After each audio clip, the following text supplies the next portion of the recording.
Around 2 weeks ago, I made an updated video on the new infected classes of Part 2 that we've known about since E3 last year, with the reveal of the Shambler, where I discussed and presented some theories and thoughts on their potential origins.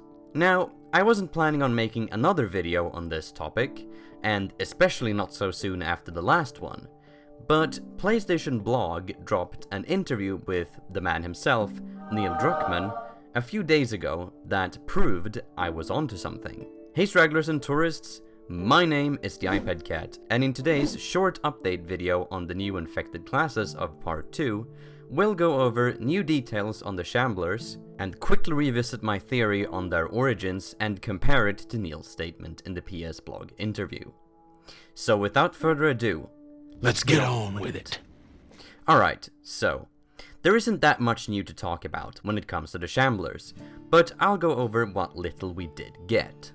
Starting with the gameplay details. You know how in Part 1, when we encountered Infected, it was mostly just one of the classes at any given time, and all they did, except for the Stalkers and Bloaters, was just like rush straight at you? I mean, yeah, there were plenty of situations with a mix of clickers and runners, clickers and stalkers, bloaters and runners, and so on. But still, then, it mostly played a little like this. You encounter 10 runners and let's say 2 clickers. You'd alert the runners who would all rush you and you just dispatch them with some shotgun blasts or melee. Then the 2 remaining slow-moving clickers would be no match for you to deal with. Well, now, with the updated AI and new classes, there's gonna be a whole new dynamic to it, where the infected work together to get us. Here's what Neil said about it. Quote, "We have runners that close the distance quickly. We have clickers that move slowly but are one-hit kills. Shamblers provide this area of attack, where they have this cloud of gaseous acid that burns materials around it. It burns your skin. The way you saw it in this demo is that they're mostly on their own. It gets really interesting because you have a cloud that hurts you when you enter it, but also blocks your view. Then runners burst through it. So the combinations get really interesting. So the demo where we saw the one Shambler chase us didn't really quite do them justice, as we didn't see just how dangerous they can be in combination with the other classes.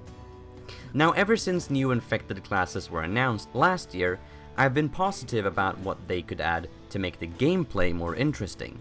And this, even though it's not much, tells us that they're going to live up to that expectation. I like the sound of these combinations Neil mentions. If they truly manage to make them more unpredictable than in the first game, they'll remain a threat even after the first and second playthrough, which of course adds a lot more replayability.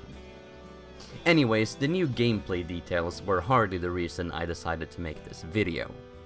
The lore of The Last of Us holds a very special place in my heart, cause it's interesting, believable, and all around well crafted, which is why new infected classes have concerned me for as long as we've known about them. What with retcons of previously established lore, etc.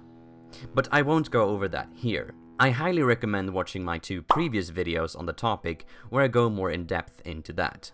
Anyways, I'm making this video because Neil did give us a teeny tiny hint as to why these new infected exist in Part 2.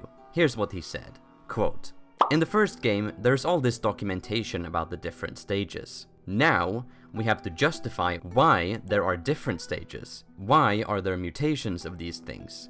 Without getting into it here, there is something about the environment and how much time has passed that has allowed these mutations to occur." End quote. Firstly, I'm really glad that he acknowledges the extensive documentation that there was of the infected in the first game, which tells me that they'll address why there was so much information on the infected all over the US, yet still nothing on the Shamblers and the other unannounced classes. But what I find all the more interesting is what he says after that, and how it at least partly confirms my theory from 2 weeks ago. To summarize my thoughts on the origins of the Shamblers and the other new classes in Part 2, I basically discussed the possibility of external factors local to the Seattle area was what caused the CBI to mutate the already existing and quote-unquote natural stages of the infection, forcing them to evolve into something else. Now, my main theory for what this external factor could be was some sort of chemical that either Fedra or the government tested early on in the outbreak to try and get rid of the infected, but that only ended up massively backfiring on them and instead made them evolve into the new classes that we now have in Part 2. But I also mentioned the possibility of it being another virus interfering and changing the CBI, thus resulting in these new classes. People in the comments of that video also brought up the possibility of it being some sort of industrial waste from some nearby factory, maybe, that could have leaked into the water, for example, and in turn affect the infected. Regardless of what it ends up being, it is now confirmed that external/environmental factors, as well as time of course, but I think that was obvious from the start, are the reason for these new classes appearing in Part 2, and why we didn't see them in the rest of America in Part 1. Personally, this makes me very happy. I'm still slightly skeptical. I just hope that these external factors are more of a reason for their existence rather than simply the passage of time. But don't get me wrong, in any case, this is good news. Anyways, that was it for this video. I'll have the article I based this on in the description for anyone that wants to read it. What external/environmental factors do you think is the reason for the new infected in Part 2? Tell me in the comments down below, and after that, why not continue the discussion on my Discord server?